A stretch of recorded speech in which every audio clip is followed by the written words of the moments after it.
നാണോ ഇല്ലടാ എന്റെ ഭർത്താവിന്റെ ഓഫീസിലേക്ക് കണ്ണിക്കണ്ട വാലിക്കാരുടെ മോളുടെ കാര്യം പറഞ്ഞ് കേറി നിരങ്ങാൻ. ഏട്ടന്റെ തൊലി ഉരിഞ്ഞു പോയി. അതെന്നെ എന്തായാലും ഉരിഞ്ഞ തൊലി കളയണ്ട, ലെതറിന് പകരം ഉപയോഗിക്കാം. ചെരുപ്പുണ്ടാക്കാൻ കണ്ടാമറത്തിന്റെ തൊലി തെയ്യില്ലടി. ഇനി മേലിൽ ഓരോന്ന് പറഞ്ഞ് ഗോപിയേട്ടന്റെ ഓഫീസിലേക്ക് കേറി ചെല്ല്, അപ്പൊ കാണാം. നിനക്ക് സ്ത്രീധനം കൊടുത്ത കാശ് കൊണ്ട് സ്ഥാപിച്ച അല്ല കളക്ടറേറ്റ്. അവിടെ പല ആവശ്യങ്ങൾക്കായിട്ട് പലരും വരും. ജനങ്ങളുടെ കാര്യങ്ങൾ നോക്കി നടത്തുന്ന വെറും ഒരു പബ്ലിക് സർവന്റാ നിന്റെ കളക്ടർ. ആ സേവനത്തിന് ജനങ്ങളിൽ നിന്ന് തന്നെ കരം പിരിച്ചെടുത്ത് മാസം സർക്കാർ ശമ്പളം നൽകുന്നുണ്ട്. പിന്നെ ഞാൻ അവിടെ ചെന്നാലെന്താ എന്നെ പിടിച്ച് മൂക്കി കയറ്റി? എന്താ ഇവിടെ ഒരു ശബ്ദം? കോട്ടപ്പുറത്ത് താമസിക്കുന്ന കാമുകിക്ക് കുടിവെള്ളമില്ലെന്ന് കാമുകന്റെ വേവലാതിയാ. മിനറൽ വാട്ടർ കുളിക്കുന്ന നിങ്ങൾക്കൊന്നും കുടിവെള്ളത്തിന്റെ വില മനസ്സിലാവില്ല. കണ്ടില്ലേച്ചാ, വാലിക്കാരിയുടെ മകളെ പറ്റി പറഞ്ഞാ ഇത്ര ചൊടിപ്പ്. അതെങ്ങനെയാ? മൊട്ടേന്ന് വിരിയുന്നതിന് മുമ്പ് എഴുത്തു കൊടുത്തവനല്ലേ നീ? ഈ കണക്കിന് അവളെയും കെട്ടി നീ ഈ കുടുംബത്തിൽ കയറി വരില്ലെന്ന് എന്തോ ഉറപ്പ്? ഒരു ഉറപ്പില്ല, സംഭവിക്കാം. നിന്നോടൊരു കാര്യം പറയാനിരിക്കായിരുന്നു. കോട്ടപ്പുറം കോള കമ്പനിയുടെ കാര്യത്തിൽ നീ ഇടപെടണ്ട. ഇടപെടാതിരിക്കാം. ആ കമ്പനി അവിടുന്ന് മാറ്റി സ്ഥാപിക്കണം. പുതിയ പ്ലാന്റിന്റെ ഉദ്ഘാടനം നടക്കാനും പാടില്ല. നിന്നെ പോലുള്ള പേട്ട് രാഷ്ട്രീയക്കാരും പ്രതിപക്ഷവും ഒന്നിച്ചിടപെട്ടാ പോലും പുതിയ പ്ലാന്റിന്റെ ഉദ്ഘാടനം ഞാൻ നടത്തും. ചന്ദനക്കാട്ടിൽ ബാലഗംഗാധര മേനോന്റെ മകനാണ് ഈ ഞാനെങ്കിൽ ആ ഉദ്ഘാടനം നടക്കില്ല. നിനക്കൊരു ചുക്കും ചെയ്യാനൊക്കെടാ.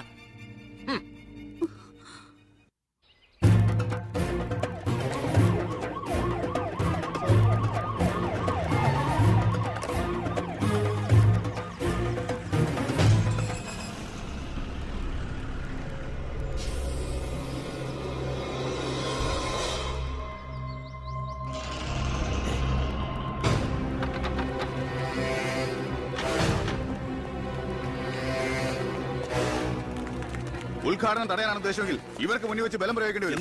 എന്താ പ്രശ്നം? ഉണ്ണി, ഈ ഉദ്ഘാടനം മുടക്കരുത്. ഞാനല്ലല്ലോ മുടക്കുന്നത്, കോടതിയല്ലേ. Excuse me. ഇനി ഒരു ഉത്തരവ് ഉണ്ടാവുന്നവരെ കമ്പനിയുടെ ഉദ്ഘാടനവും പ്രവർത്തനവും നിരോധിച്ചുകൊണ്ടുള്ള ഹൈക്കോടതിയുടെ സ്റ്റേ ഓർഡർ. മന്ത്രിക്ക് മേൽ പരുന്തും പറക്കില്ലെന്ന് സാർ കരുതിയെങ്കിൽ തെറ്റി. ലെജിസ്ലേറ്റീവിനേക്കാൾ പവർ ജുഡീഷ്യറിക്കാ. എക്സിക്യൂട്ടീവ് മജിസ്ട്രേറ്റിന്റെ അധികാരമുള്ള ഈ ജില്ലാ കളക്ടർ ഇടയ്ക്ക് ഇതൊക്കെ ഒന്ന് പറഞ്ഞ് മനസ്സിലാക്കി കൊടുക്കണം.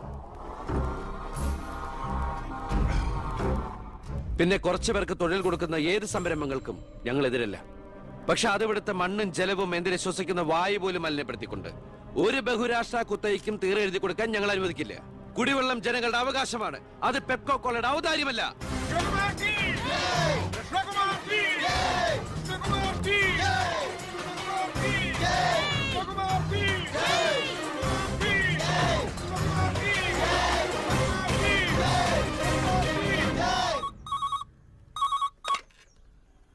ഹലോ ഹലോ, ഞാൻ ഷാരിയ. എന്തൊക്കെയുണ്ട്? എങ്ങനെയുണ്ട്? ഇപ്പൊ എവിടെയുണ്ട്? സ്കൂളിൽ നിന്നാ. എന്തെങ്കിലും പ്രശ്നം? ഒരു ചെറിയ പ്രശ്നമുണ്ട്. ഒരു കാര്യം പറയാനായിട്ട് എങ്ങനെ പറയണ്ടേന്നറിയില്ല. ഒന്ന് നേരിട്ട് കാണാൻ പറ്റുമോ? നേരിട്ട് കാണാൻ പറ്റുമെന്നോ? എപ്പ കണ്ടെന്ന് ചോദിച്ചാ പോരെ? 4 മണിക്ക് സ്കൂൾ വരെ ഒന്ന്. ഓ, ഞാനും കാണാൻ കാത്തിരിക്കല്ലേ. നീ പോക്കോ. ഓ,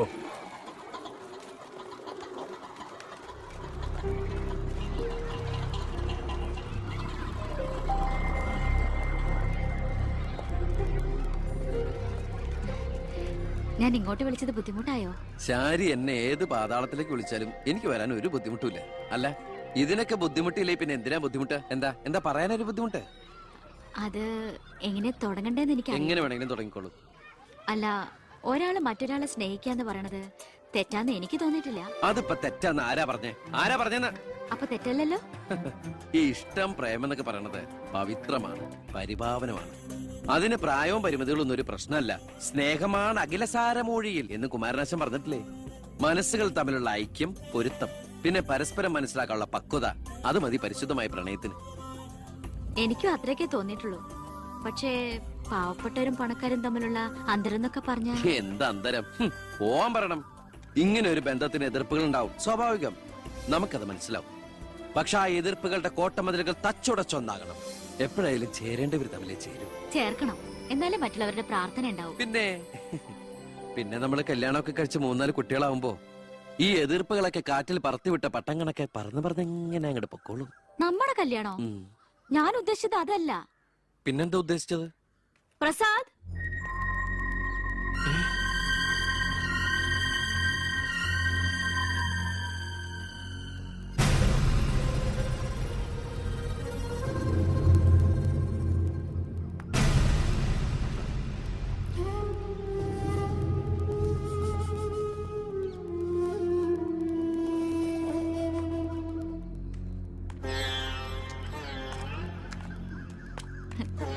ഇത് പ്രസാദ്, ഈ സ്കൂളിലെ മാഷ. ഹലോ. ഇവക്ക് ഭയങ്കര പേടിയായിരുന്നു.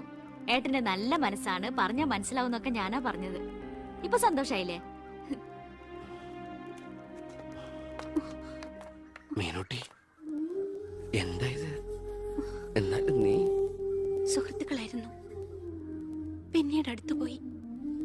പിരിയാൻ പറ്റണില്ല. ഒരുപക്ഷെ ഏട്ടൻ അറിഞ്ഞിട്ടുണ്ടാവില്ല വീട്ടിൽ എനിക്കൊരു കല്യാണാലോചന നടക്കുന്ന കാര്യം. ഏതാണ്ട് ഉറപ്പിച്ച പോലെ അച്ഛൻ IAS IPS വീട്ടിൽ നിറയ്ക്കാനുള്ള ശ്രമത്തില്. പക്ഷെ എന്റെ ഇഷ്ടം അറിയാൻ ആർക്കും താല്പര്യമില്ല. ചോദിച്ചിട്ടില്ല ഒരു വാക്ക് പോലും ആരും. എനിക്കിപ്പോ പറയാൻ ഏട്ടൻ മാത്രമേ ഉള്ളൂ.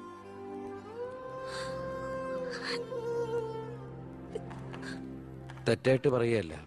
മന്ത്രിയുടെ മകൾ, കോടീശ്വരി, നല്ല വിദ്യാഭ്യാസം, സുന്ദരി. ആർക്കും മോഹം ഉണ്ടാവും. ഞാൻ അറിഞ്ഞിരുന്നില്ല മന്ത്രിയുടെ മകളാണെന്നൊന്നും. ഒരു പക്ഷേ എന്റെ ക്യാരക്ടർ അറിയാവുന്നതുകൊണ്ടാവാം മീനു അത് മാത്രം എന്നിൽ നിന്ന് മറച്ചു വെച്ചത്. എന്റെ ആഗ്രഹങ്ങൾക്ക് ഞാൻ എന്നൊരു പരിധി വെച്ചിരുന്നു. വീട്ടിൽ ആരൊക്കെയുണ്ട്? അച്ഛൻ, അമ്മ, പെങ്ങമാർ. അവരുടെയൊക്കെ ഏക പ്രതീക്ഷയും അത്താണിയും ഞാൻ തന്നെയാ. MPhilന്റെ റിസൾട്ട് വന്നാൽ എനിക്ക് ഏതെങ്കിലും ഒരു മാനേജ്മെന്റ് കോളേജിൽ ലെക്ചർ പോസ്റ്റ് ഉറപ്പാ. അത് കഴിഞ്ഞ് കൃഷ്ണകുമാറിനെ കാണണമെന്ന് വിചാരിച്ചിരിക്കുകയായിരുന്നു ഞാൻ. ശക്തമായ എതിർപ്പുകൾ ഉണ്ടാവും. അതിനൊക്കെ തരണം ചെയ്യാനുള്ള തൻ്റെ അവിടെ ഉണ്ടോ? ഉണ്ട്. എങ്കിൽ ഞാൻ കൂടെ ഉണ്ടാവും.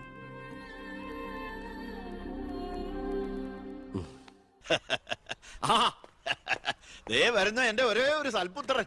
നാട് ഭരിക്കുന്ന മന്ത്രിയൊക്കെ നാട് ഭരിച്ചാലല്ലേ തിരക്കറിയാൻ പറ്റും. അല്ല, ഞാൻ മോനെയാണ് ഉദ്ദേശിച്ചത്. നേരെ അടുക്കളയോട്ട് പോവാന്നോ? ഇവിടെ നടക്കുന്ന ചടങ്ങ് എന്താണെന്ന് മനസ്സിലായോ? മീനൂട്ടിയുടെ കല്യാണം ഉറപ്പിക്കുക. ഓ, അത് ശരി. ഞാനും വിചാരിച്ചു എന്താണ് ഇവിടെ ASP ആയിട്ട് ഒരു ബിസിനസ് എന്ന്. എന്നിട്ട് കച്ചവടം ഉറപ്പിച്ചോ? ഇപ്പൊ ഉറപ്പിക്കും. Hello, I am Harindran from Singapore. ഏയ്, ഒരു മിനിറ്റ്. ഇനി ഹരീന്ദ്രൻ സാർ ഇരിക്കുക. അല്ല, ചുമ്മാ കയറി നിൽക്കണ്ടല്ലോ. ഈ കല്യാണം നടക്കില്ല.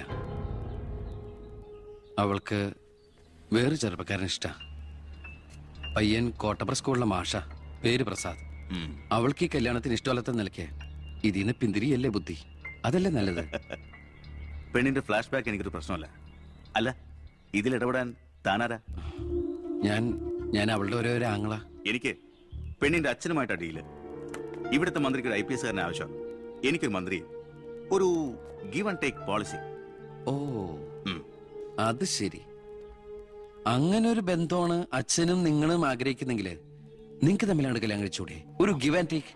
അയ്യോ, ഞാനില്ല, എന്നെ ഒഴിവാക്കിയേക്ക്. നിങ്ങൾ തമ്മിലാവുമ്പോ നല്ല ചർച്ചയായിരിക്കും. മേഡ് ഫോർ ഈച്ച് അതറാ. അവൻ ചിരിച്ചോണ്ടാ ഇടപഴകുന്നേ. കുഴപ്പമില്ലെന്ന് തോന്നുന്നു. ചിരിച്ചോണ്ട് പുളിച്ച തെറി പറയാനും എടുക്കന മകനെ. വാ മോളെ.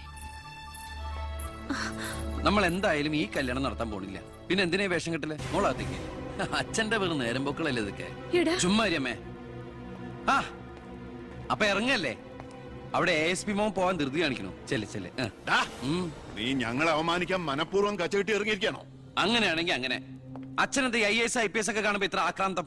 വിദ്യാഭ്യാസ മന്ത്രി ആയതുകൊണ്ടാണോ, വിദ്യാഭ്യാസം കുറവായതുകൊണ്ടാണോ? അല്ല, പറഞ്ഞു കൊടുക്ക സാറേ, ഇംഗ്ലീഷ് അക്ഷരം കൊണ്ട് എന്താ അത്ര ഭ്രമമെന്ന്. ദേ, ഒരു IPS കാരനെ പിടിച്ച് ലീവ് എടുപ്പിച്ചിട്ട് ഫൈനാൻസിങ് കമ്പനി തുടങ്ങിയിരിക്കുക. അത് പിന്നെ അഴിമതിയിലൂടെ കിട്ടിയ കള്ളപ്പണം സൂക്ഷിക്കാൻ മറ്റൊരു മാർഗം വേണ്ടേ എന്ന് ചിലര് പറയുമെന്ന്. ഇപ്പതാ കളക്ടറെ കൊണ്ട് ലീവ് എടുപ്പിക്കാൻ പോവാ 5 സ്റ്റാർ ഹോട്ടൽ തുടങ്ങാൻ. ഇതുമൂലം രാജ്യത്തിന് നഷ്ടപ്പെടുന്നത് ഒരു IAS കാരന്റെ IPS കാരന്റെയും സേവനം. അയ്യോ, അതോർത്ത് സാറ് സങ്കടപ്പെടരുത്. ഇവരുടെ സേവനം നഷ്ടമാകുന്നുണ്ട് രാജ്യത്തിന് ഗുണമേ ഉള്ളൂ, ദോഷമില്ല. അത് മോൻ സാർ മനസ്സിലാക്കണം. അച്ഛന് വെട്ടിപ്പിടിക്കാനും ഷോ കാണിക്കാനും എന്തിനാ സ്വന്തം കുട്ടികളുടെ ഇഷ്ടങ്ങൾ കുരുതി കൊടുക്കുന്നത്? അച്ഛനോട് ഞാൻ പറഞ്ഞല്ലേ മീനുട്ടിയുടെ ഇഷ്ടത്തെ കുറിച്ച്. ഇനിയെങ്കിലും അച്ഛൻ അവൾ ആഗ്രഹിച്ച കല്യാണം നടത്തി കൊടുക്കുക. ഇല്ല, ഞാൻ ജീവിച്ചിരിക്കുമ്പോ ഞാൻ തീരുമാനിച്ച കല്യാണം നടക്കൂ.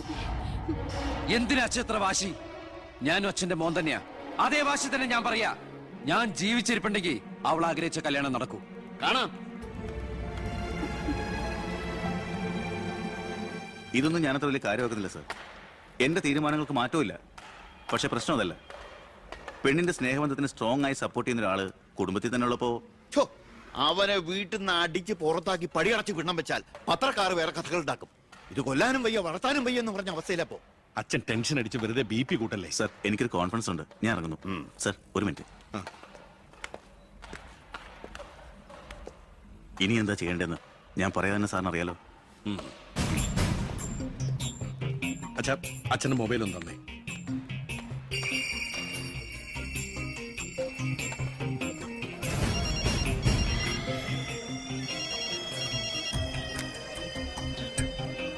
ഹലോ.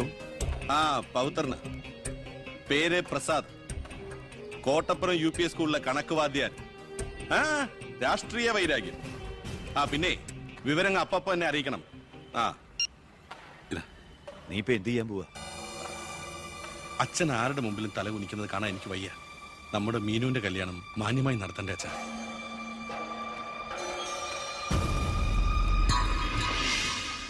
ഇപ്പൊ പോയിക്കോ, നമുക്ക് വൈകുന്നേരം അമ്പലത്തിൽ വെച്ച് കാണാം. അമ്പലത്തിൽ വരുമ്പോ പറയും ലൈബ്രറിയിൽ വെച്ച് കാണാന്ന്. ലൈബ്രറിയിൽ വരുമ്പോ പറയും പ്ലീസ്, ഇത് സ്കൂളാണ്. ആണോ? ഞാൻ വിചാരിച്ചു മാർക്കറ്റ് ആണെന്ന്. ദേ ഞാനൊരു കാര്യം പറയാം, എന്റെ കല്യാണം ഉറപ്പിച്ചു. ഉറപ്പിച്ചല്ലേ ഉള്ളൂ, കഴിഞ്ഞിട്ടില്ലല്ലോ. അന്ന് കളിയാക്കി വിളിച്ച ഇനി ഇങ്ങനെ ഒഴിപ്പാൻ തന്നെയാണ് പ്ലാനെങ്കിൽ ഞാൻ അയലം കെട്ടി അങ്ങ് പോവും. ഓ ആയിക്കോട്ടെ. എന്നിട്ടേ ഞങ്ങൾക്ക് ഉണ്ടാവുന്ന കുട്ടിയെ ഞാൻ ഇവിടെ തന്നെ പഠിപ്പിക്കും. എന്നിട്ട് കൊച്ചിനെ നോക്കി പറഞ്ഞാ മതി, എനിക്ക് പിറക്കാതെ പോയ മകനാണല്ലോ നീ എന്ന്. കേട്ടോ മീനുട്ടി? എനിക്ക് വേറെ പണിയുണ്ട്, ഞാൻ പോവാ. ഓ, ഇങ്ങനെ ഒരു മണിക്കൂസിനെയാണല്ലോ ഈശ്വര ഞാൻ സ്നേഹിച്ചത്. ഇന്ത്യയുടെ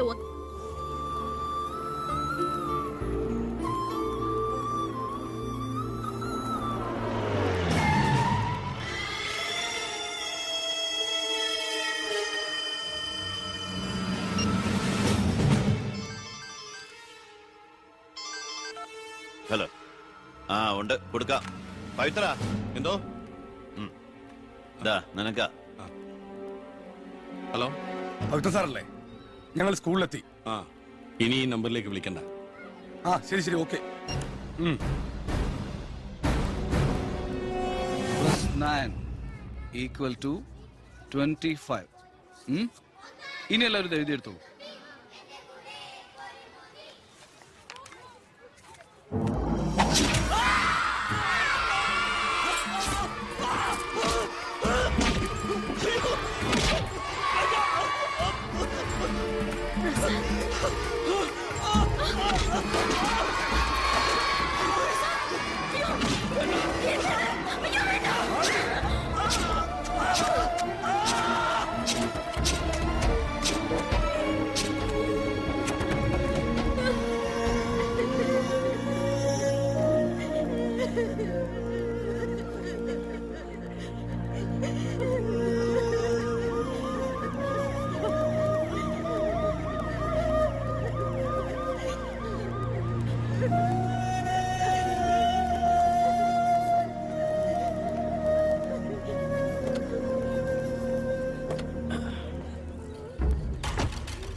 എന്താടോ ചത്തവന്റെ പേര്? പ്രസാദ്. അച്ഛന്റെ പേര് നാരായണൻ.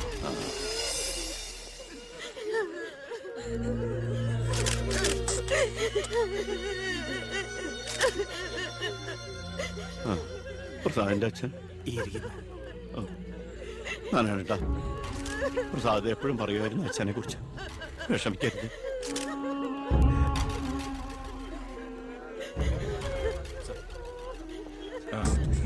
എക്സ്ക്യൂസ് മീ സാർ, പ്രസാദിന്റെ കൊലപാതകത്തെ കുറിച്ച് എന്തെങ്കിലും?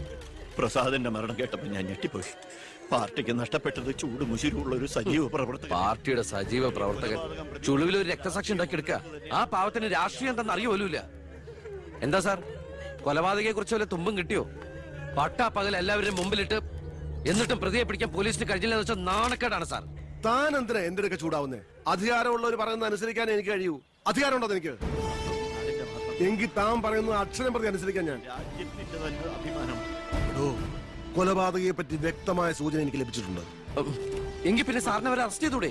വെറുതെ അറസ്റ്റ് ചെയ്തിട്ട് കാര്യമൊന്നുമില്ല. സാക്ഷികൾ വേണം. അല്ലെങ്കിൽ കോടതിയിൽ നിന്ന് പുല്ല് പോലും ഇറങ്ങിപ്പോരും. സാക്ഷി പറയാൻ ആളുണ്ടാവണം. ആരും ഉണ്ടാവില്ല.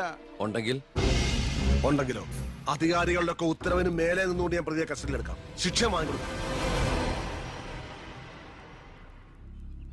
കുട്ടികളുടെ മുന്നിലിട്ട് കുട്ടികളുടെ ഷോക്ക് ഇതുവരെ വിട്ടുമാറിയിട്ടില്ല. പ്രസാദിന്റെ അച്ഛനും അമ്മയും പെങ്ങളും ഒക്കെ അവരുടെ കണ്ണീര് നമുക്ക് കണ്ടില്ലെന്ന് അടിക്കാൻ പറ്റുമോ? വേണ്ട കുഞ്ഞെ, അവരൊക്കെ വലിയ വലിയ ആളുകളാ. എനിക്ക് ഇവളല്ലാതെ വേറെ ആരുമില്ല.